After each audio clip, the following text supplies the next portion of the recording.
Hey everybody, welcome to Question and Answer Time. I'm your host, Adam Neely. I'm here answering all of your questions about bass and music in general. So let's get started. Question and Answer Time with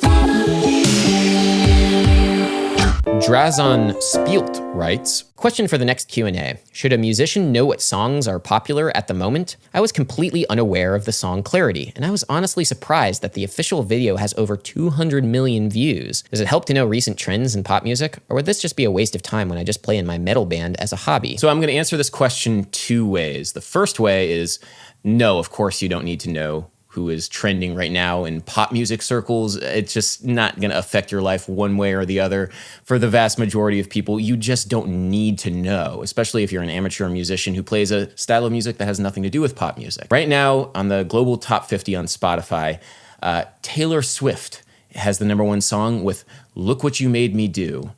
I'm not a particularly large fan of that song, but there we go. That's what it is, and your life probably hasn't changed whatsoever in knowing that. Now, I will say this, and this is kind of the more important point that I like to hammer on my channel, and I like to say this to people who want to ignore trends in not only pop music, but just music in general, and think that it's better to look to the past for inspiration or better to look to other sources than what's happening right now. Can you name a single musician, artist, author, movie maker, whatever, that has ever been famous and influential that was not a direct product of their times? Think about that question. Any sort of musician, artist, whatever, creative type, who is not a product of their times, was not a product of the zeitgeist of the era in which they were working. You know, you can point to some iconoclasts like maybe Charles Ives, who had a very particular style of composition that was completely unlike his contemporaries. But at the same time, you cannot imagine Charles Ives' music occurring at any other point in history other than the turn of the 20th century in America. It just doesn't make any sense. You cannot imagine Charles Ives doing it any later in history or any earlier in history. It makes perfect sense when it occurred. You don't need to worry about what's on the Spotify top 50 or anything like that, but you do need to worry about how music is being made now. And it doesn't mean pop music, it could mean metal music, how metal musicians are making music now, or how salsa musicians, or how, I don't know, Afrobeat musicians. You need to worry about how people are doing it right now if you're going to make any sort of mark and join the global musical community. So don't fetishize the past. The future is bright, and embrace it. Not that you're fetishizing the past at all. I realize that you're not, but I'm saying it for the benefit of those who do. So yeah, thank you for your question. Tom Korchak writes, hi Adam, great stuff, keep it up. Sometimes a little esoteric for my taste, but always interesting. I've got a basic question concerning the definition of groove. Essentially, a group can play the right notes at the right tempo, but still lack groove. What is that ineffable quality about being in the pocket as opposed to just playing competently? Should be an easy answer, but I'm not sure. Thanks. Yeah, man. That is definitely what a lot of musicians talk about and spend a lot of time talking about, comparing different rhythm sections on different albums and how they, sound together. And often the word killing is used unironically very often. It's a very difficult thing to do. And I'm a very analytical person and I like to try and analyze groove, but it can be very tricky because, you can say maybe a snare hit comes like 5 milliseconds before the bass guitar hits the same eighth note subdivision or something like that. But ultimately that's reducing it down to something that's maybe not 100% useful in understanding how groove works and the psychological effect of groove, quote unquote.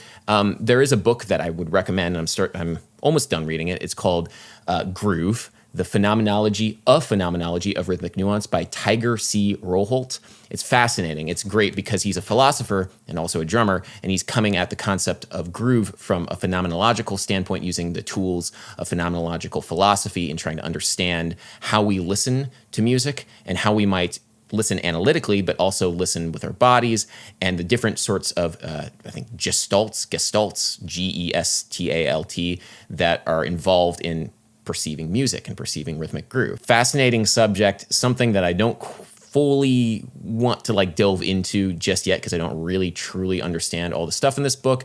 And, it's stuff that I think about a lot, but, I don't want to make any sort of definitive statements right now. So sorry, I can't be more useful in your quest for groove, beyond just saying, just feel it, man. Beyond saying that, just work on trying to make grooves feel good. So there we go. Thank you for your question. JT33396 writes, "Hey Adam, so I have a guitarist friend who said a few days ago that he hates finding song chords on the internet just to see that you need a capo to play it. He says stuff like, oh, capos are just a crutch. You're not a true guitarist if you play with a capo. Just play bar chords, etc. What is your personal opinion on the capo?" So a capo is an incredibly useful tool for a guitarist. No professional guitarist would ever not own a capo because it allows you to transpose your open string vocabulary into different keys. Open string vocabulary is things like the open C major chord, or maybe any sort of lick which requires open strings to be ringing out when you're playing. And that's something that you can't really do with bar chords. The capo is not a crutch that guitarists use that don't know how to play bar chords or don't know how to transpose. That's just not what this is. It's a very useful tool when you want to transpose what you're doing into different keys, which you might need to do because singers might sound better in different keys. This is a very common misconception among a lot of different people in music, especially people who don't play the guitar and even really well-trained ones. There was a pianist that I knew that was chiding a guitar player that I knew, both went to Berklee, because the guitarist pulled out a capo when the singer wanted to transpose the song that we were playing up a couple steps. And the guitarist was like, man, you went to Berklee, you think that I don't know how to transpose? No, it's because this open C chord sounds so much better than if I was going to try and use some sort of bar chord, because when I'm strumming the open C chord, the open strings are ringing out, and that sounds better for this context. So there's a lot of misconceptions around a capo, but no professional guitarist would ever not own one. It's a very useful tool, and if anybody ever gives you crap because you use a capo, just link to this video and the timestamp, and there we go. John Daniel writes, "Pitch axis theory. Joe Satriani references this many times in his autobiography. When I research its practical application, I start to ask myself, are these just modes? Do you have any exposure to this harmonic approach? And if you can speak to it, how is it different than modes?" So I admit I had never heard of pitch axis theory before, so I read the Wikipedia article. And to me, after reading the Wikipedia article, it seems to me that Joe Satriani is just calling it pitch axis theory, but in reality, it's just kind of a compositional technique that he uses surrounding a pitch axis or a tonic.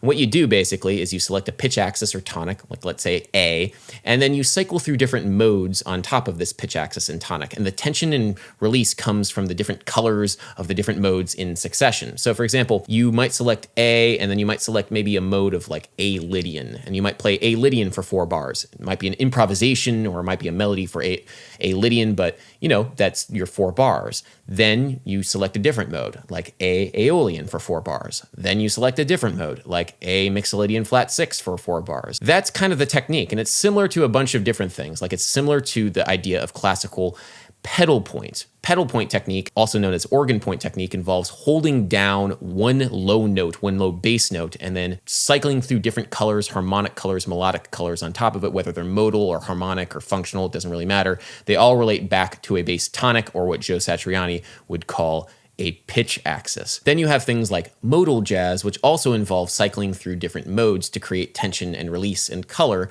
but not always on the same pitch axis or tonic. For example, on Flamenco Sketches from Miles Davis's album Kind of Blue, you first start out in C Ionian, and then you cycle to A flat Mixolydian, then you cycle to B flat Lydian, then I think like a D Mixolydian flat 9, I forget exactly what it is, and then finally to G Dorian. So it involves cycling, but not always on the same pitch axis. So I think Joe Satriani is just talking about a particular kind of technique that he uses and may have influenced others, and I think that technique is kind of indicative of that sort of guitar sound or guitar player sound, guitar music sound. But yeah, interesting. That's my take on pitch axis theory. Pitch axis theory. Pitch axis composition? I'd rather call it that, but let's call it pitch axis theory. Shrapnel writes, "Do you know collective cadenza? I think they were somewhat pioneers in music education, I guess here on YouTube's. Too bad they've been inactive for years. Their videos were informative and funny." Yeah, what they were doing a couple years ago was really cool, I thought. They combined the spectacle of trying to do something in one take, you know, when you're doing like a lot of moving parts, it can be very, very tricky, with, you know, a bunch of different other things like the clickbait sort of titles and stuff, but also really in-depth, interesting musical analysis for people who are new to music or new to concepts in music, new to different instruments. And, you know, it is a shame that they stopped posting videos, but I, you know, understand the pressure of like churning out those sorts of videos. So, you know, if you haven't checked out what they did, definitely check them out. I know a couple of the guys who were in on a couple of those sessions, and they had a really great time. So definitely check out Collective Cadenza. Cuix writes, I would love to hear what you have to say about elemental arranging, tension release, and dynamic shifts in the context of instrumental and lo-fi hip-hop. I really love these genres, but I think they use those techniques a bit oddly. Their elemental arranging is much more overt, and they have little to no tension and release, and dynamic shifts are rare. Or maybe that's just to my untrained ears. So not all styles of music are going to be extremely obvious about their use of tension and release, to the point where maybe sometimes there really isn't any, or in the same way that you might find it in other styles of music. And I'll definitely say that's the case in something like lo-fi hip-hop or vaporwave or something like that, where the main focus of the music is to evoke a certain vibe, a certain feeling. And that's okay, but tension and release is a dramatic element which creates a sort of forward momentum, which doesn't really exist in lo-fi hip-hop. It's not supposed to tell a story in the same way that something like the sonata allegro form in classical music does. Now, if you want to be atomistic and select particular elements within lo-fi hip-hop, like maybe the groove relationship of the drums to the rest of the instruments. Maybe there's kind of like an extreme, like rhythmic shift, unquantized shift that's not 100% to the grid. Yeah, maybe you can say that is tension, but it's not really released in the same way. Like there's no drops, there's no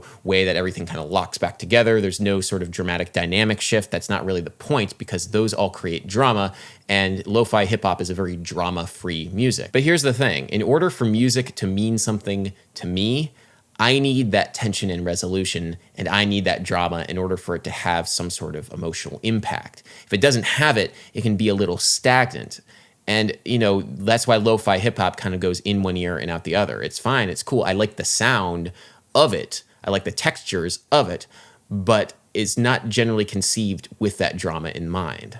Kalos writes, I forgot Adam Neely was a musician. I have been known to play music from time to time. I know most people know me because I talk at this camera about music theory and just talking about music, but I was a musician before I was a YouTuber. I was a musician before I talked at a camera for a living, so yeah. Reg4321 writes, who made this guy an authority about what is good and what isn't? Even with the snark, that's a great question. I speak from authority from two places. The first place, one second. The first place is this piece of paper. This piece of paper represents an old system, the academic system, which requires this piece of paper to teach. And, if I was to go and try and get a professorship, get a job at a university teaching inquiring young minds about music, I would need this piece of paper. And that's why I got the piece of paper in the first place, is if I wanted to ever get a university teaching position. The other way that people get authority, or give people authority rather than an institution, is the masses give people authority to speak on a subject based upon whether or not they like what the person is saying. The only reason why I have authority on this subject, or any subject on YouTube, is because I own a camera and I talk to this camera. No other reason. People aren't watching my YouTube channel because I have a piece of paper. They're watching my YouTube channel because I'm good at talking to this camera about music. No other reason than that. And that can be a liberating thing, can also be a terrifying thing, because that's the way that misinformation is very often spread. If people really like something, they're going to be more inclined to believe it, versus if something that they don't like and somebody talking to them about something that they don't like, they're not going to be inclined to accept that. Now, if you don't like what I say, it's okay. You can make your own videos saying what is good and what is bad. Or you could follow somebody else saying what is good and what is bad. So the moral of the story is, nobody made me authority on anything. Don't take anything that I say seriously unless you want to. SANTIAGO RESTREPO writes, it's not a matter of people thinking it's okay. It's been proven that the pineal gland and chemical molecules in the brain are resonant to 432 in the equivalent octaves. 440 has 6 less octaves than the 12 possible with 432.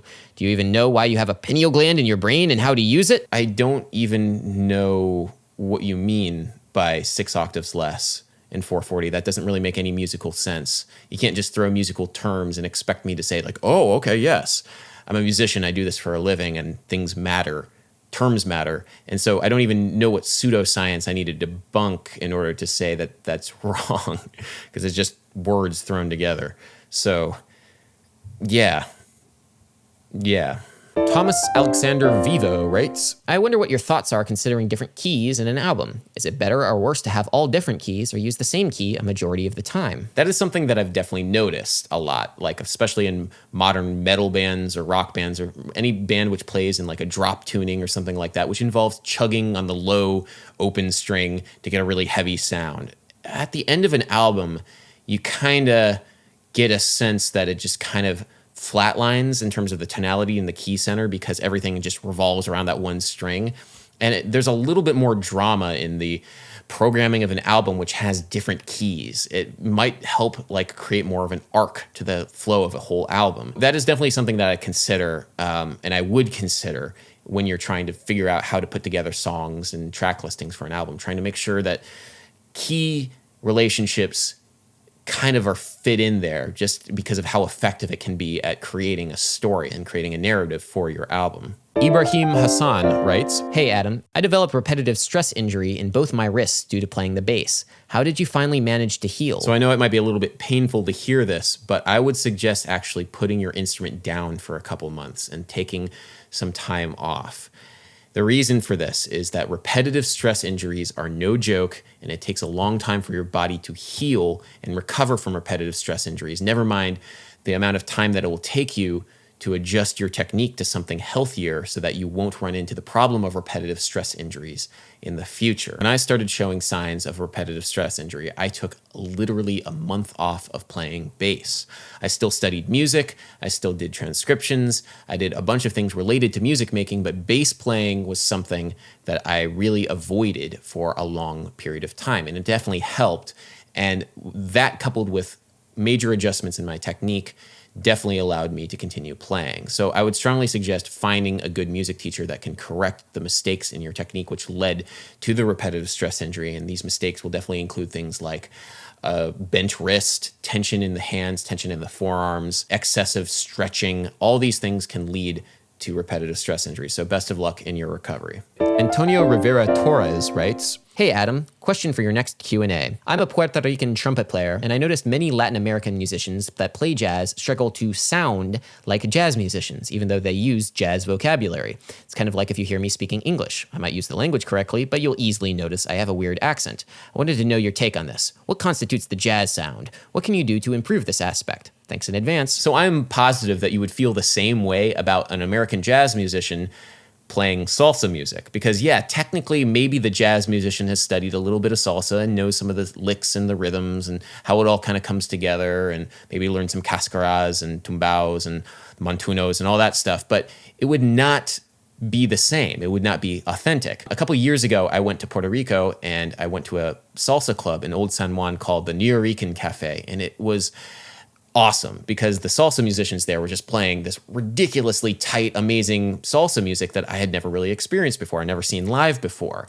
You know, I have seen salsa music live in New York, and it's been great because there is a big Puerto Rican population in New York, but it's just not the same. And I think that's an important thing to consider because the way that you play the music that you play is very geographically based, even in this modern era of interconnectivity on the internet. The way that American jazz musicians play in New York City is very different than how they play in, say, New Orleans, or then Los Angeles, or Nashville, or wherever. So the only way of adopting a proper American accent, if you're talking about American jazz music, is moving to the location that you like and trying to absorb the particular idiosyncrasies of that location. At least that's what I think about it, because it's impossible to play authentically if you don't immerse yourself in the music. And you know, when you study language, what's the best way of learning a new language? Well, go to the place where that language is spoken and immerse yourself. Felipe Monteiro writes, Great video. A little off topic here, but Rick Beato made a live stream today. It's in his channel, Why Do People Hate Jazz?